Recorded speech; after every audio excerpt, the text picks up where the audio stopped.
Sponsored by Seven Tree. Plywood, WPC doors, frames, edge band tapes. Congress नेता राहुल गांधी की भारत जोड़ो यात्रा आज सुबह रंगारेड्डी से हैदराबाद में दाखिल हुई। हैदराबाद शहर यात्रा दाखिल होते ही लोगों का हुजूम इस भारत जोड़ो यात्रा में शामिल हो गए। आरामघर, बहादुरपुरा, पुराना पुल, हुसैनी आलम से ये यात्रा निकली। हुसैनी आलम में टीपीसीसी सचिव एडवोकेट मुजीबुल्लाह शरीफ ने कांग्रेस कायद राहुल गांधी को चांदी के चारमीनार का मोमेंटो पेश किया। नव भारत समाचार से संवाददाता अहमद जबारी।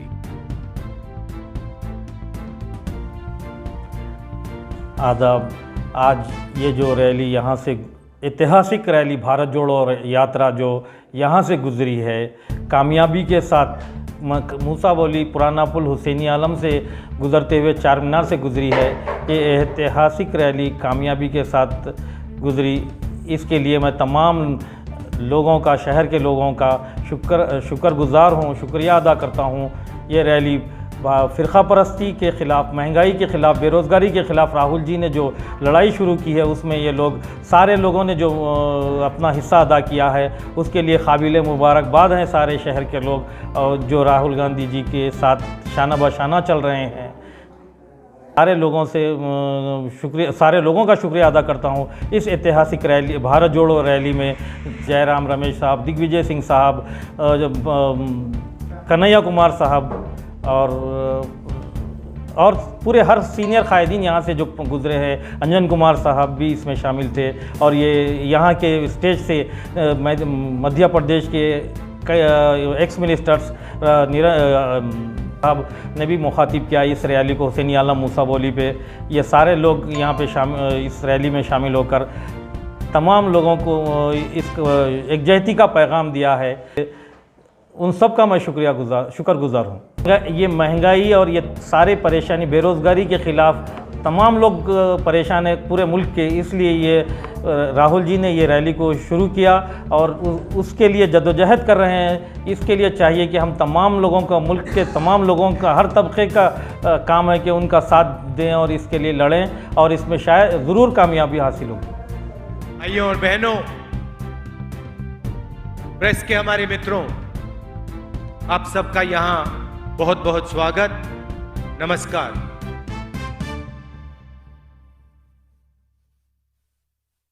कुछ महीने पहले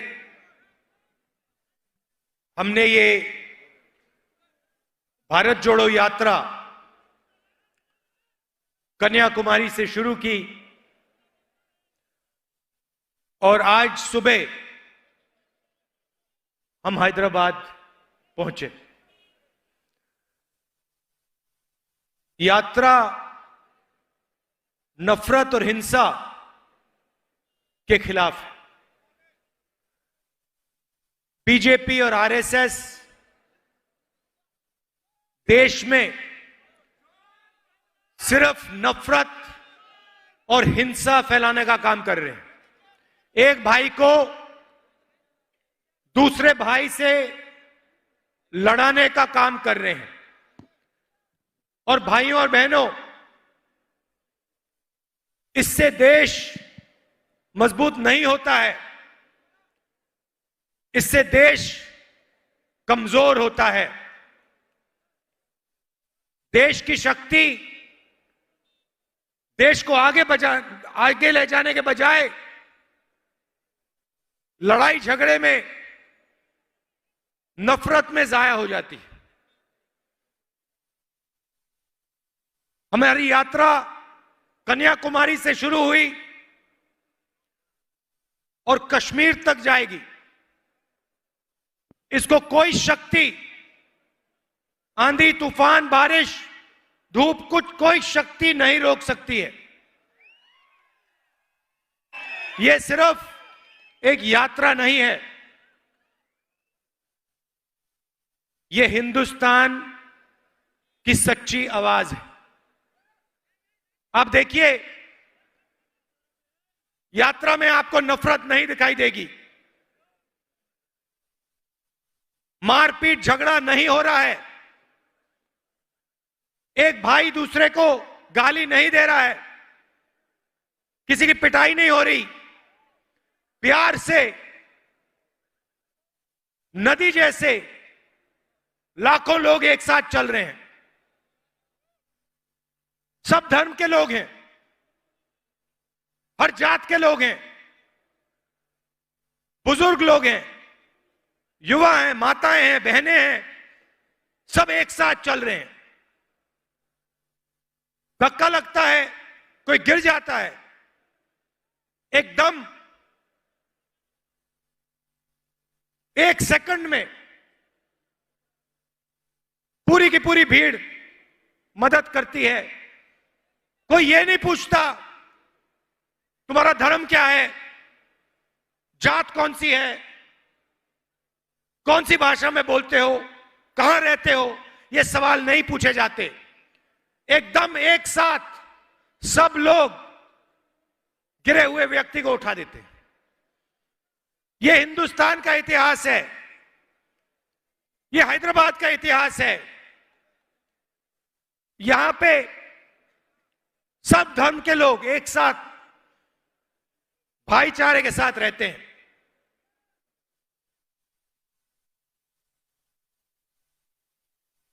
यह आपकी सच्चाई है। 2-3 शिकायतें हैं। मैंने सोचा था कि देश में सबसे ज्यादा पोल्यूशन दिल्ली में है, पता लगा कि हैदराबाद नंबर एक नंबर पे है।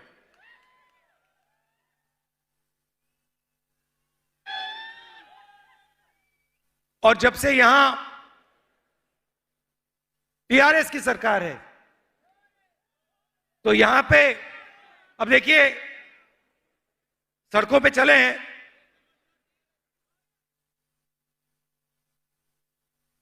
मगर सड़कें कम हैं, गड्ढे ज्यादा हैं। तो आपका जो इंफ्रास्ट्रक्चर है, जो होना चाहिए, वो नहीं है। खारगे जी ने कहा कि पार्लियामेंट में जब भी बीजेपी कोई बिल लाती है, उन्होंने 3 किसान, काले किसान वाले कानूनों की बात की, मगर जब भी लोकसभा में, राज्यसभा में बिल आता है, टीआरएस बीजेपी का एकदम समर्थन कर देती है। और अगर विपक्ष कोई मुद्दा उठा रहा है,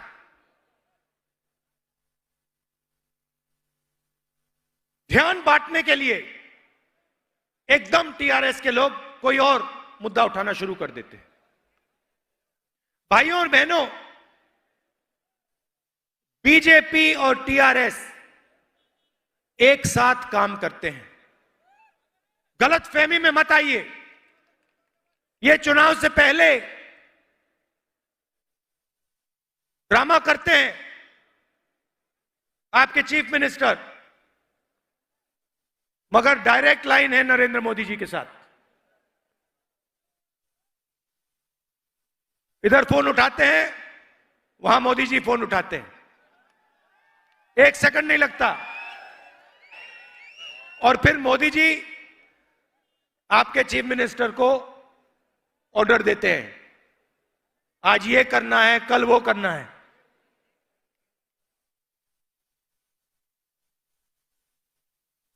मैं अब महीनों से चल रहा हूं तेलंगाना में। कितने 7-8 दिन हो गए, 7 दिन हो गए। किसानों से मिल रहा हूं, मजदूरों से बात हो रही है, युवाओं से बात हो रही है। 7-8 घंटे चलते हैं। 6 बजे शुरू करते हैं और जैसे अभी आपने देखा 7 बज जाते हैं। पूरा दिन हम तेलंगाना के लोगों की आवाज सुनते हैं। हम कुछ कहते नहीं, भाषण नहीं देते। कांग्रेस के सब नेता एक साथ जनता की आवाज सुनते हैं, दिन भर सुनते हैं, और 6-7 घंटे बाद हम 15-20 मिनट अपनी बात रखते हैं। किसानों से बात करो, सीधा किसान, तेलंगाना का किसान आपको कहता है, हमें कहता है कि किसान कितना भी काम कर ले, खेत में से उसको प्रॉफिट नहीं मिल सकता। यह सच्चाई है। 24 घंटा काम कर ले, उसके खेत से उसको प्रॉफिट नहीं मिल सकता। तेलंगाना की सरकार और बीजेपी की सरकार किसानों की कोई मदद नहीं करती, एमएसपी नहीं दिलवाती, कर्जा माफ नहीं करती, उल्टा 3 काले कानून लाई और जो किसानों का है उसको किसानों से छीनने की कोशिश करी। युवाओं से बात करो, पहला सवाल मैं पूछता हूं, पढ़ाई क्या की? कोई एमबीए करता है, कोई इंजीनियरिंग करता है, कोई एमबीबीएस पढ़ता है, और फिर पूछो अच्छा रोजगार मिला या रोजगार मिलने जा रहा है? सबके सब कहते हैं नहीं, रोजगार नहीं मिल सकता। तेलंगाना में, हिंदुस्तान में रोजगार नहीं मिल सकता। इंजीनियर से बात करो, कहते हैं, उनसे पूछो भैया करते क्या हो? तुमने इंजीनियरिंग डिग्री की, मैकेनिकल इंजीनियरिंग की, सॉफ्टवेयर इंजीनियरिंग की, सिविल इंजीनियरिंग की, करते क्या हो? हम तो डिलीवरी का काम करते हैं, पिज्जा डिलीवरी का काम करते हैं, स्विगी का काम करते हैं, मगर इंजीनियरिंग नहीं कर पाते। जो हमने सपना देखा था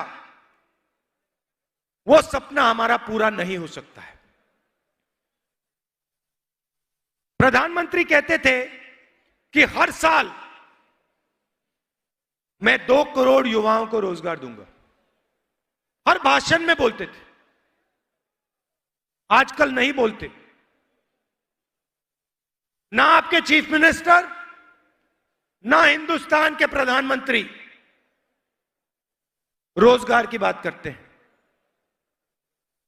युवाओं को यह नहीं बताते कि हमने रोजगार का जो सिस्टम था उसकी रीढ़ की हड्डी तोड़ दी। भाई और बहनों, देश को रोजगार देता कौन है? देश को रोजगार छोटा व्यापारी, किसान, जो स्मॉल और मीडियम बिजनेस चलाते हैं, वो रोजगार देते हैं। नरेंद्र मोदी जी ने नोटबंदी करके, गलत जीएसटी लागू करके और कोविड के समय जो इनकी मदद नहीं की, इन 3 चीजों के कारण जो स्मॉल और मीडियम बिजनेसेस हैं, छोटे व्यापारी हैं, दुकानदार हैं, इन सब की रीढ़ की हड्डी बिजनेस खत्म हो गया है। ये रोजगार नहीं दे पाते हैं। सरकार चुने हुए लोगों के लिए काम करती है। दिल्ली में नरेंद्र मोदी जी के 2-3 मित्र हैं, नाम आप जानते हो। क्या? ये पूरा हिंदुस्तान जानता है। पूरा हिंदुस्तान जानता है कि इनके जो मित्र हैं, मैं तो हैरान हो गया। आज सुबह मैंने रेवंत जी से पूछा, ये अभी तक हैदराबाद का एयरपोर्ट है, ये उनके हवाले कैसे नहीं हुआ? अब देखना, देख लेना, थोड़ी देर बाद ये उसको उठा के ले जाएंगे। हिंदुस्तान के पोर्ट्स, सड़कें, एयरपोर्ट,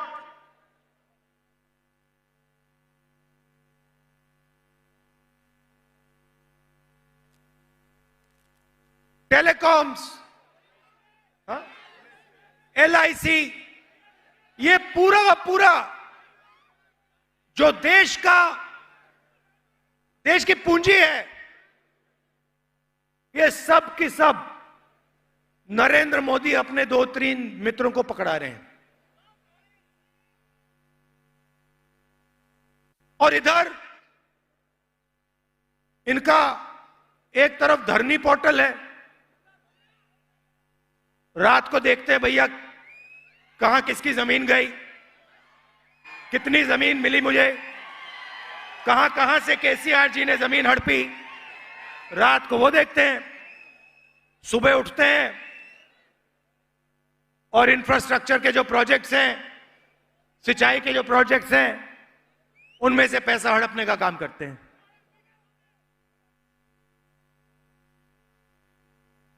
और आप लोग एक तरफ बेरोजगारी, दूसरी तरफ महंगाई। अच्छा भैया, नरेंद्र मोदी जी कहते थे सिलेंडर बहुत महंगा हो गया है, 400 रुपए का हो गया है, याद है आपको? 400 रुपए का हो गया। अच्छा भाइयों बहनों, सिलेंडर कितने का है आजकल? अब प्रधानमंत्री जी इसके बारे में क्यों नहीं बोलते? उस टाइम कहते थे पेट्रोल का दाम 65 रुपए हो गया है, आज कितना हो गया पेट्रोल का दाम? एक शब्द नहीं बोलते। तो आप लोग, हिंदुस्तान के गरीब लोग, मिडिल क्लास के लोग, एक तरफ बेरोजगारी, दूसरी तरफ महंगाई, इन दोनों के बीच में आप पिस जाते हो, दब जाते हो। और पूरा का पूरा फायदा 2-3 उद्योगपतियों को मिलता है। वो जो भी सपना देखना चाहते हैं देख सकते हैं। उनको एयरपोर्ट चाहिए, पोर्ट चाहिए, जमीन चाहिए, एक सेकंड में उनको मिल सकती है। मगर अगर एक छोटा व्यापारी अपना बिजनेस चलाना चाहे, अगर एक दुकानदार लोन लेना चाहे, नहीं मिल सकता, सवाल नहीं उठता। ये लोग लाखों करोड़ रुपए का लोन ले सकते हैं। किसान लेता है, लोन लेता है, 50,000 रुपए का, लाख रुपए का लोन लेता है, वापस नहीं दे पाता है, एकदम उसको कहते हैं डिफॉल्टर हो, जेल के अंदर कर देते हैं, डंडे मारते हैं, लाठी मारते हैं, जेल के अंदर कर देते हैं। मगर अगर अरबपति लोन लेता है, वापस नहीं दे पाता, तो उसको डिफॉल्टर नहीं कहते, उसको कहते हैं ये तो नॉन परफॉर्मिंग एसेट है। तो 2 हिंदुस्तान बन रहे हैं, एक चुने हुए अरबपतियों का, जो भी करना चाहते कर सकते हैं, इनके लिए कोई कानून नहीं है, जो भी सपना ये देखना चाहते देख लेते हैं, पूरा कर देते हैं। और दूसरा हिंदुस्तान गरीबों का, किसानों का, मजदूरों का, मिडिल क्लास का, छोटे व्यापारियों का, स्मॉल और मीडियम बिजनेस चलाने वालों का, उसमें आपको कोई सपना नहीं दिख सकता। और अगर आपने सपना देखा, पूरा होने का सवाल ही नहीं। यह है हिंदुस्तान। इसीलिए हमने भारत जोड़ो यात्रा शुरू की, महंगाई के खिलाफ, बेरोजगारी के खिलाफ और ये जो हिंसा फैला रहे हैं, नफरत फैला रहे हैं, इसके खिलाफ। आप देखिए, आज सुबह हम हैदराबाद में आए, 7 घंटे चले, लाखों लोग आए। आपने अपना पूरा प्यार, पूरी शक्ति यात्रा को दे दी।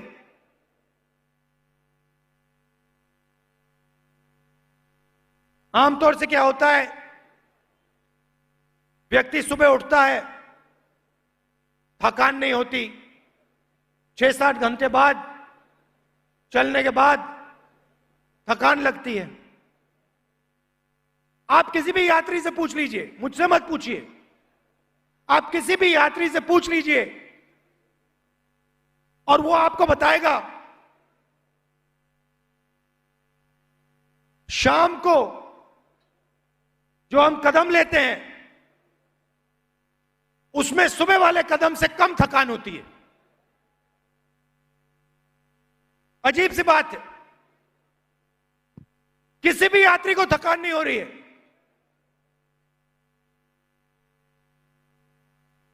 1300-1400 किलोमीटर चलनी है, किसी को थकान नहीं हो रही। सुबह 6 बजे उठते हैं, 7-8 घंटे चलते हैं, अगले दिन उठते हैं, फिर चलते हैं। इसका कारण है भाई और बहनों, हम अपनी शक्ति का प्रयोग नहीं कर रहे हैं, हम आपकी शक्ति का प्रयोग कर रहे हैं। आप हमारे को अपनी शक्ति दे रहे हो, आप हमारे को अपना प्यार दे रहे हो, अपना भरोसा दे रहे हो। इसके लिए मैं आपको दिल से धन्यवाद करना चाहता हूं। और हैदराबाद जो इंफॉर्मेशन टेक्नोलॉजी का सेंटर है, जिसने पूरे देश का नाम रोशन किया है पूरी दुनिया में, हैदराबाद को मैं दिल से धन्यवाद करना चाहता हूं। और याद दिलाना चाहता हूं आपको कि अगर आप इंफॉर्मेशन टेक्नोलॉजी के सेंटर रहना चाहते हो, अगर आप आगे बढ़ना चाहते हो, तो हिंसा के साथ, नफरत के साथ आप आगे नहीं बढ़ सकते हो, सवाल नहीं उठता। प्यार और भाईचारे के साथ ये प्रदेश और ये हैदराबाद आगे बढ़ेगा। ये आपका इतिहास है, ये आपकी हिस्ट्री है, ये आपका कल्चर है, ये आपका डीएनए है। इसके लिए मैं आपको दिल से धन्यवाद करता हूं। बहुत बहुत बहुत बहुत धन्यवाद। नमस्कार, जय हिंद।